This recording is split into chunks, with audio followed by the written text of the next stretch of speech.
संगीत सम्राट तानसेन की नगरी ग्वालियर के लिए एक कहावत प्रसिद्ध है कि यहाँ बच्चे रोते हैं तो सुर में और पत्थर लुढ़कते हैं तो ताल में। इस नगरी ने पुरातन काल से आज तक एक से बढ़कर एक संगीत प्रतिभाएं संसार को दी हैं। तानसेन की जन्म तिथि और जन्म स्थान स्पष्ट नहीं है, लेकिन अधिकांश स्रोत उनका जन्म लगभग 1493 ईस्वी के आसपास बताते हैं। तानसेन का असली नाम रामतनु पांडेय था।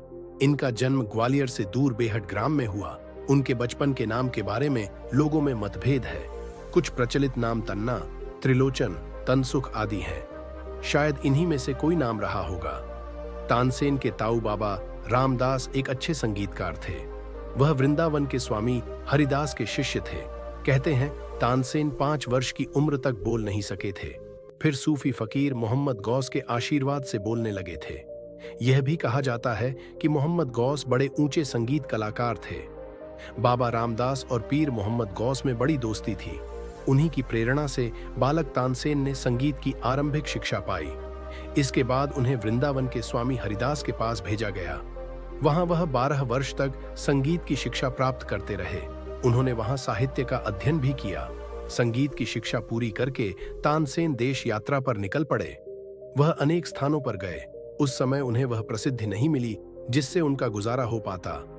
आखिरकार वह परेशान होकर भटकते हुए रीवा बघेल खंड पहुंचे। वहां उस समय राजा रामचंद्र का शासन था। एक बार राजा रामचंद्र स्वामी हरिदास के आश्रम में आए थे। तभी उन्होंने तानसेन का गाना सुना था। उसी परिचय की याद लिए तानसेन रीवा आए थे। उन्होंने राजा साहब के दर्शन के लिए विनती की, किंतु द्वारपालों ने बात टाल दी। मजबूर होकर तानसेन महल के पीछे बैठ गए। उन्होंने वहीं अपना गायन शुरू कर दिया। राजा रामचंद्र संगीत के पारखी थे। इतना मधुर स्वर सुनकर वह सीधे तानसेन के पास पहुंचे। देखते ही दोनों एक दूसरे को पहचान गए। राजा रामचंद्र ने तानसेन को गले लगा लिया। उन्हें बड़े आदर के साथ अपने महल में ठहराया। ऐसे गुणी संगीतज्ञ को पाकर राजा रामचंद्र फूले नहीं समा रहे थे। उन्होंने तानसेन के रहने खाने, साधना करने तथा अन्य सुख सुविधा की व्यवस्था कर दी। तानसेन 50 वर्ष की उम्र तक रीवा में ही रहकर संगीत साधना करते रहे। तानसेन ने अपनी साधना के बल पर अपनी कला को बड़ा ही मोहक बना लिया था। उनका गायन बड़ा प्रभावशाली हो गया था। उनकी कला की चर्चा चारों ओर फैलने लगी। अबुल फजल ने अकबर से तानसेन की प्रशंसा की। अकबर कला पारखी था। वह ऐसे महान संगीतकार के लिए बेचैन हो उठा। उसने तुरंत राजा रामचंद्र को पत्र लिखा, तानसेन को दरबारे अकबरी की शान बढ़ाने के लिए भेज दिया जाए। राजा रामचंद्र रीवा के कला प्रेमी तानसेन को दिल से प्यार करते थे। ऐसे महान कलाकार को वे बादशाह के हुक्म पर भेजने के लिए तैयार नहीं हुए। तब अकबर ने एक बड़े सैनिक अधिकारी के हाथ दूसरा पत्र भेजा। आखिरकार राजा रामचंद्र तानसेन को भेजने के लिए तैयार हो गए। अकबर के दरबार में आकर पहले तानसेन खुश नहीं हुए। अकबर को भी उनकी कला के बारे में जानकारी न थी, इसलिए न तानसेन को मनचाहा सम्मान मिला, न तानसेन ने दिल से गाया। धीरे धीरे तानसेन का स्वास्थ्य गिरने लगा और गाने में मन ही नहीं लगता था और वे उदास रहने लगे। बीरबल ने तानसेन का रोग समझ लिया। उन्होंने तानसेन को समझाया और उचित सम्मान दिलाने का वादा किया।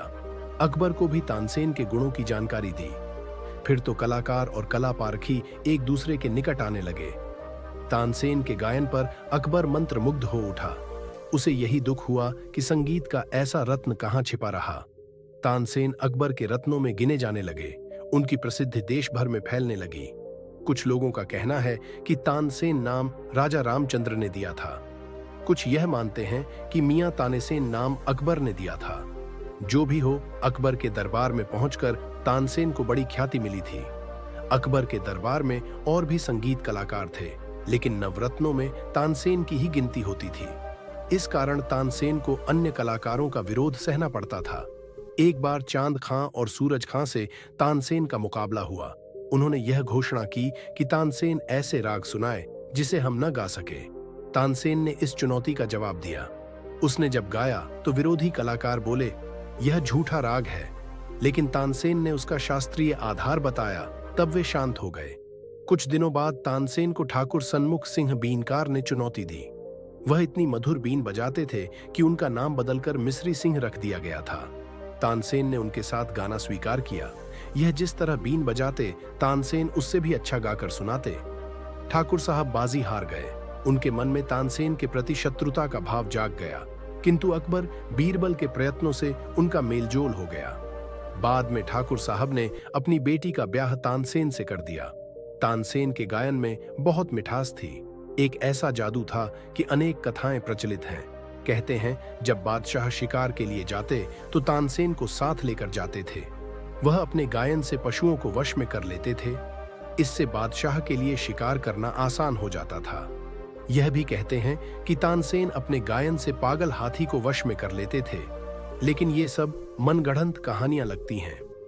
इनके आधार पर यही कहा जा सकता है कि तानसेन का गायन सुनकर लोग मुग्ध हो जाते थे। बैजू बावरा के साथ तानसेन के मुकाबले की कहानी भी कल्पित ही है। एक बार बादशाह अकबर ने तानसेन से कहा, जब तुम इतना अच्छा गाते हो तो तुम्हारे गुरु के गायन की तो कल्पना करना ही मुश्किल है। क्या हम उनका गायन सुन सकते हैं? तानसेन ने कहा, हाँ, किंतु वह राज दरबार में नहीं गाएंगे। वह तो भगवान कृष्ण के सामने ही गाते हैं। कभी उधर चलें तो उनका गायन सुनने का अवसर मिल सकता है। कुछ दिन बाद अकबर और तानसेन वृंदावन गए। अकबर वहां साधारण वेश में गए। स्वामी हरिदास की कुटिया के बाहर अकबर चुपचाप बैठ गए। तानसेन अंदर गए। शाम का समय था। भगवान की आरती के बाद स्वामी जी ने गाना शुरू किया। लगभग 1 घंटे तक उन्होंने गाया। इसके बाद तानसेन बाहर आए तो देखा अकबर सो रहे हैं। तानसेन ने पूछा, आपने गुरुजी का गायन सुना? अकबर ने कहा, मैं तो कुछ ही देर बाद सुध-बुध खो बैठा था। उनके गायन की प्रशंसा करने के लिए मेरे पास शब्द नहीं है। तानसेन ने भारतीय संगीत को बड़ा आदर दिलाया। उन्होंने कई राग रागिनियों की भी रचना की। मियां की मल्हार, दरबारी कान्हड़ा, मियां की टोड़ी तानसेन की ही देन है। तानसेन कवि भी थे। ध्रुपद गाने में तानसेन की बराबरी कोई नहीं कर सकता था। ध्रुपद गाने के लिए गीतों की रचना उन्होंने स्वयं की थी। तानसेन के पुराने चित्रों से उनके रूप रंग की जानकारी मिलती है। तानसेन का रंग सांवला था, मूंछें पतली थीं। वह सफेद पगड़ी बांधते थे, सफेद चोगा पहनते थे, कमर में फेंटा बांधते थे, उसमें खंजर खुसा रहता था। तानसेन का देहावसान 80 वर्ष की आयु में हुआ। उनकी इच्छा थी कि ग्वालियर में पीर मोहम्मद गौस के पास ही उनकी समाधि बनाई जाए। वहीं उनकी समाधि बनाई गई। वहां हर साल तानसेन समारोह में देश भर के संगीतकार आते हैं। वे इस महान कलाकार को अपनी श्रद्धांजलि अर्पित करते हैं।